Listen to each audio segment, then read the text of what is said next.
नमस्कार दोस्तों, स्वागत है आपका हमारे YouTube channel education classes TV India में। आज की इस वीडियो में हम देखेंगे कि गैलीलियन ट्रांसफॉर्मेशंस क्या होते हैं तथा इनका हमारी लाइफ में क्या यूजेस होता है तथा फिक्सियस फोर्सेस वगैरह क्या होते हैं। तो इनको जानने से पहले सबसे पहले जो बात जरूरी है जिसको हमें जानना है वो कि हमारे फ्रेम ऑफ रेफरेंसेस क्या होते हैं। तो आज की वीडियो हम देखेंगे सबसे पहले कि फ्रेम ऑफ रेफरेंस क्या होता है, उसके बाद में हम जाएंगे कि गैलीलियन ट्रांसफॉर्मेशंस क्या होते हैं।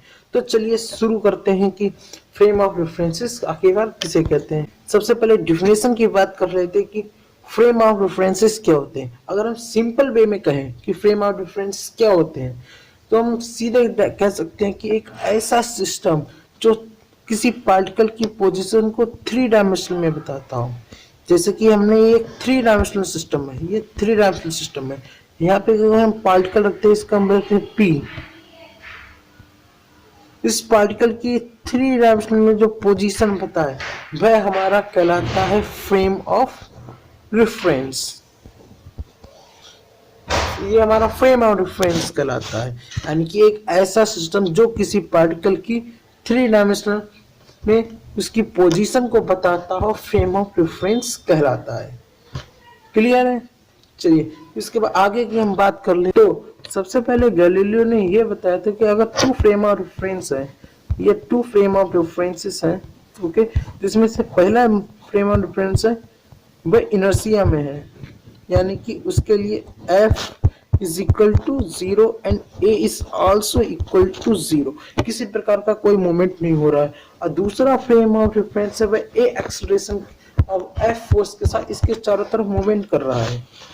तो कोई ऑब्जर्वर है वो इसको दोनों फ्रेम ऑफ रेफरेंस को इनर्शिया में ही देखेगा, यानी कि कोई कहने का मतलब ये है कि एक फ्रेम ऑफ रेफरेंस दूसरे फ्रेम ऑफ रेफरेंस के चारों तरफ मूव कर रहा है तो वह दोनों सिस्टम एक ऑब्जर्वर के लिए इनर्शियल ही होंगे, चाहे एक के लिए ए की वैल्यू एक्सेलरेशन और एफ की यानी कि फोर्स की वैल्यू कुछ भी हो, ऑब्जर्वर उसे हमेशा इनर्शियल सिस्टम में देखेगा। ये बात सबसे पहले गैलीलियन ट्रांसफॉर्मेशन में साइंटिस्ट गैलीलियो गैलीली ने बताई थी।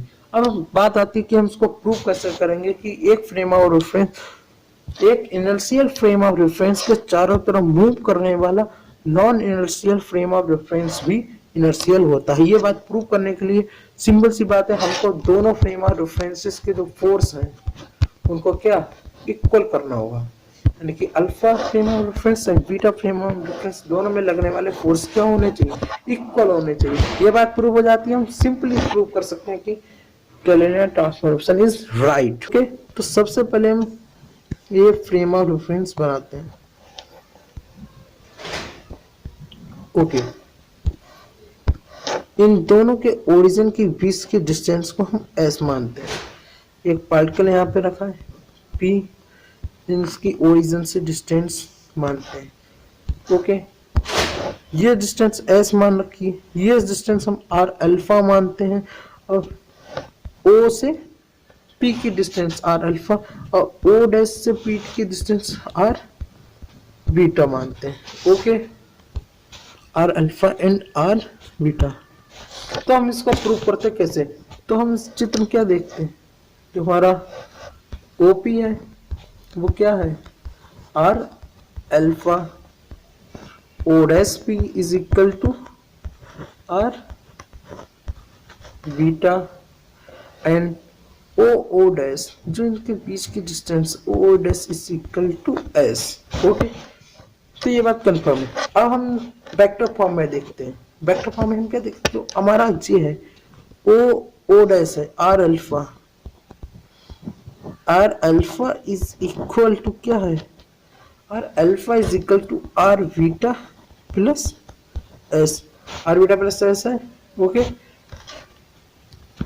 अब R alpha is equal to R beta plus S, हम इसका डिफरेंशिएट कर दें तो हम क्या बन जाएगा, अब जो R है डिस्टेंस, अब क्या बन जाएगी, वेलोसिटी बन जाएगा। तो V alpha is equal to V beta plus इनके बीच की डिस्टेंस वो क्या बन जाएगी, कैपिटल भी मान लेते हैं इसको। ओके, ये भी क्या वेलोसिटी ही बनेगी। एक बार और डिफ्रेंशिएट करते हैं हम इसको, तो हम क्या देखते हैं, ए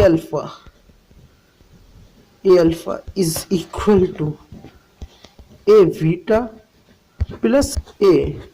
okay, a alpha plus capital A, ये हमारे ऊपर हम मिटा देते हैं इसको, जिससे कि आपको सब कुछ यहीं पे समझ में आ जाए। ओके, अब हम देखते हैं कि अगर कैपिटल ए जीरो हो, अगर कैपिटल ए जीरो हो, तो अगर v कांस्टेंट है, v is equal to constant, ये कांस्टेंट वेलोसिटी से एक फ्रेम ऑफ डिफरेंस दूसरे फ्रेम ऑफ डिफरेंस की तरफ जा रहा है, तो ए जब इसका डिफरेंस ये करेंगे वो क्या आएगा, जीरो। ओके, अगर एक दूसरे की तरफ कांस्टेंट वेलोसिटी से बढ़ रहे हैं तो उसके लिए ए क्या हो जाएगा, कैपिटल ए। इस ए अल्फा एंड ए बीटा का यानी कैपिटल ए की बात हो रही है, जो बीच की एक्सप्रेशन है वो क्या हो जाएगा, जीरो हो जाएगा। इस सिचुएशन में क्या होगा, a alpha is equal to a beta हो जाएगा। A alpha is equal to a beta, दोनों तरफ हम m से मल्टीप्लाई कर दें। ओके, तो क्या होगा, F alpha is equal to F beta, ये आ गया हमारा F alpha is equal to F beta, जो गैलीलियन ट्रांसफॉर्मेशन कहता है कि दोनों के फोर्सेस इक्वल होंगे। ये बात हमें प्रूव करनी थी। अगर एक कांस्टेंट वेलोसिटी से इसकी ओर बढ़ रहा है तो उनके बीच के डिस्टेंस, उसके बीच के जो एक्सेलरेशन है जीरो हो जाएगा और दोनों के फोर्स क्या हो जाएंगे, इक्वल हो जाएंगे। ये गैलीलियन ट्रांसफॉर्मेशन से बताया गया था। ओके, अब इस बात को हम गैलीलियन ट्रांसफॉर्मेशन इक्वेशंस में देखते हैं कि इनकी इक्वेशन क्या थी। इक्वेशन को आप ऐसे समझिए, इनके बीच की इक्वेशंस को।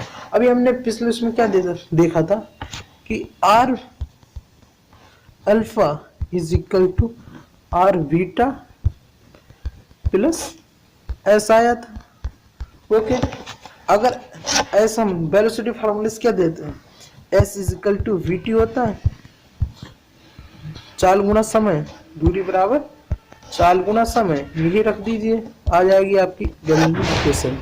Means R alpha is equal to R beta plus V T, यही हमारी कहलाती है गैलीलियन ट्रांसफॉर्मेशन इक्वेशन।